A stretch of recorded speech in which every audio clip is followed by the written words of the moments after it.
Hello বন্ধুরা, যশোরে ঘটে গেল একটা বড় ঘটনা। বিজিবির সাহসী হিরোরা ধরে ফেলল সোনার চোরা কারবারিদের।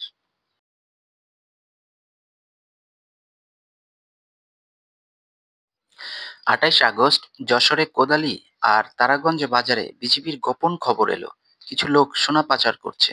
লেফটেন্যান্ট কর্নেল সাইফুল্লাহ সিদ্দিকীর নেতৃত্বে বিজিবি ছুটল অভিযানে। তারা ধরে ফেলল তিনজনকে, আশরাফুল, জাহিদ আর সুজন। তাদের ব্যাগ থেকে কোমরে লুকানো ছিল 36টা সোনার বার, ওজন 5 কেজির বেশি। আর ছিল 5টা মোবাইল আর নগদ টাকা। মোট মূল্য 8 কোটি টাকা। এই সোনা ঢাকার মানিকগঞ্জ আর যাত্রাবাড়ি থেকে এসেছিল। যশোর হয়ে ভারতে পাচারের প্ল্যান ছিল, কিন্তু বিজিবির হিরোরা তাদের ধরে ফেলল। এই সোনা এখন সরকারের কাছে যাবে আর আসামিরা যাবে জেলে। বিজিবি বলছে এমন অভিযান চলতেই থাকবে। পুরো গল্প জানতে আমাদের ওয়েবসাইটে ভিজিট করুন।